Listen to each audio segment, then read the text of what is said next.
ഇപ്പോൾ കാണുന്ന ദൃശ്യം എന്ന് പറയുന്നത് ഈ പുഴ കടക്കാൻ കഴിയാത്ത സാഹചര്യത്തിൽ അവിടെ നിന്ന് കിട്ടിയിരിക്കുന്ന റോപ്പിൽ ആളുകളെ എത്തിക്കുന്നതാണ്. നമുക്കറിയില്ല എന്താണ് അവരുടെ അവസ്ഥയെന്ന്. പരിക്കേറ്റവരാണോ ഒന്നും അറിയില്ല, പറയാൻ പാടില്ല ഒന്നും, അതുകൊണ്ട് പറയാതിരിക്കുകയാണ്. അവിടെ നിന്ന് ആളുകളെ ഇപ്പുറത്തേക്ക് എത്തിക്കാനുള്ള ശ്രമം NDRF നടത്തുന്നതിൻ്റെ കാഴ്ചയാണ് കാണാൻ കഴിയുന്നത്. ഒരുപക്ഷെ ഗുരുതരമായ ആരോഗ്യാവസ്ഥയിലുള്ള ചികിത്സ ആവശ്യമുള്ള ആളുകളായിരിക്കാം. എത്രയും പെട്ടെന്ന് എത്തിക്കേണ്ടതിൻ്റെ ഒരു സാഹചര്യത്തിലായിരിക്കാം ഇങ്ങനെ ഇത്രയും റിസ്ക് എടുത്തുകൊണ്ടുള്ള ഒരു പ്രവർത്തനം നടക്കുന്നത്.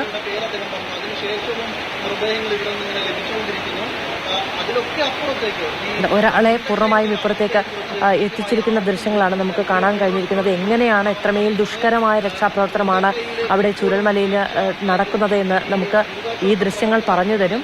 പരിക്കേറ്റ ആളുകളെ എത്തിക്കാൻ മനുഷ്യസാധ്യമായതെല്ലാം, അക്ഷരാർത്ഥത്തിൽ മനുഷ്യസാധ്യമായതെല്ലാം ചെയ്യുകയാണ് അവിടെ എത്തുന്ന രക്ഷാപ്രവർത്തകർ.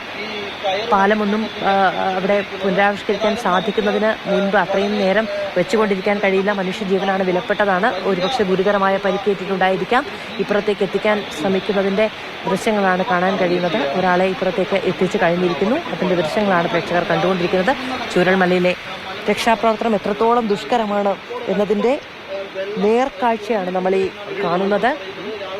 അവിടെ ആ പാലം പുനഃസൃഷ്ടിക്കുന്നതിന് വെച്ചാൽ മാത്രമേ രക്ഷാപ്രവർത്തനം വളരെ കൃത്യമായ തോതിൽ കാര്യക്ഷമമായി നടപ്പിലാക്കാൻ കഴിയുള്ളൂ. പക്ഷെ അത്രയും സമയം കാത്തിരിക്കാൻ കഴിയില്ല എങ്കിൽ അതിനുള്ള ബദൽ സംവിധാനങ്ങൾ കണ്ടെത്തുകയാണ് രക്ഷാപ്രവർത്തകർ.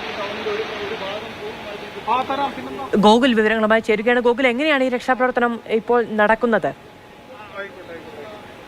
അതായത് വളരെ ശ്രമകരമായൊരു ഒരു ദൗത്യം എന്ന് തന്നെ പറയേണ്ടി വരും. നമ്മളിപ്പോൾ ദൃശ്യങ്ങൾ കാണുന്ന ഈ സ്ഥലമുണ്ട്, അവിടെ ഒരു പാലം ഉണ്ടായിരുന്നു. ആ പാലം പൊളിഞ്ഞ് പോയി. അതായത് വളരെ ശ്രമകരമായൊരു ദൗത്യം എന്ന് തന്നെ പറയേണ്ടി വരും. നമ്മളിപ്പോൾ ദൃശ്യങ്ങൾ കാണുന്ന ഈ സ്ഥലമുണ്ടല്ലോ, അവിടെ ഒരു പാലം ഉണ്ടായിരുന്നു. ആ പാലം പൊളിഞ്ഞ് പോയി. മുണ്ടക്കയുമായുള്ള എല്ലാ ബന്ധങ്ങളും വിച്ഛേദിക്കുന്ന രീതിയിലുള്ള ഒരു കാര്യമാണ് ഉണ്ടായത്.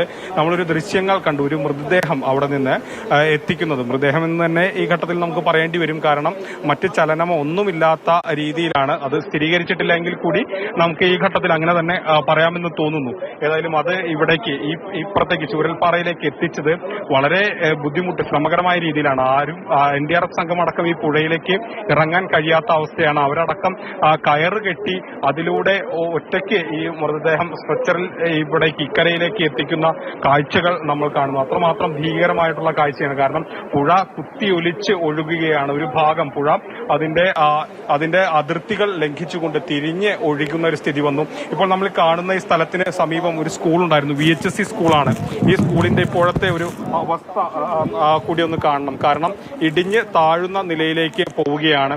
അത്രയധികം വെള്ളമൊക്കെ ഇതിന്റെ മുകളിലൂടെ ഒഴുകുന്ന ഒരു സ്ഥിതിയായിരുന്നു ആദ്യം ഉണ്ടായിരുന്നത്. പിന്നീട് അല്പം താഴ്ന്നു എന്നുള്ളത് ഒരല്പം ആശ്വാസകരമായ കാര്യമാണ്. ഏതായാലും വലിയ രീതിയിൽ തന്നെ ഈ വഴിയിലൂടെ അല്ലെങ്കിൽ ഈ സ്കൂളിന് മുകളിലൂടെയൊക്കെ തന്നെ വെള്ളം കുത്തിയൊലിക്കുന്ന സ്ഥിതി ഉണ്ടായി.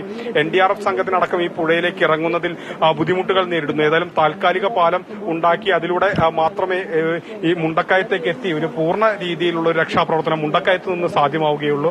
ഏകദേശം 50-ലധികം മൃതദേഹങ്ങൾ ഇവിടെ നിന്ന് കണ്ടെത്തിയിട്ടുണ്ട് എന്നുള്ളതാണ് ഔദ്യോഗികമായി ലഭിക്കുന്ന വിവരം. പക്ഷേ അത് കഴിഞ്ഞ് നമ്മൾ ഈ വിവരങ്ങൾ അറിഞ്ഞതിന് ശേഷം നമ്മളിവിടെ നിൽക്കുമ്പോൾ ഓരോ ആംബുലൻസുകളിൽ ഇങ്ങനെ കൊണ്ടുപോകുന്ന കാഴ്ചയാണ് കാണുന്നത്. അപ്പോൾ വലിയ ഒരു ദുരന്തം എന്ന് തന്നെ പറയേണ്ടി വരും. ഇപ്പോഴും ഇതിന്റെ വ്യാപ്തി എത്രയാണെന്ന് നമുക്ക് പൂർണ്ണ അർത്ഥത്തിൽ അല്ലെങ്കിൽ പൂർണ്ണമായി തന്നെ അറിയാൻ കഴിഞ്ഞിട്ടില്ല. കാരണം മണിക്കൂറുകളായി ഈ സംഭവം നടന്നിട്ട് എന്നിട്ട് പോലും നമുക്കറിയാൻ കഴിയില്ല, ആ പ്രദേശത്തേക്ക് എത്തിപ്പെടാൻ കഴിയുന്നില്ല എന്നുള്ളതാണ് ഇതിൽ ഏറ്റവും എടുത്തു പറയേണ്ട കാര്യം. അത്രമാത്രം വേദനിപ്പിക്കുന്ന കാഴ്ചകളാണ് ഓരോ സ്ഥലത്തു നിന്നും ഇവിടെ നിന്നും കാണുന്നത്. ഇപ്പോൾ നമ്മൾ കാണുന്നത് ഈ മുണ്ടക്കയം ആ മേഖലയിൽ നിന്ന് ഉള്ള പാലം പൊളിഞ്ഞ സ്ഥലമാണ്.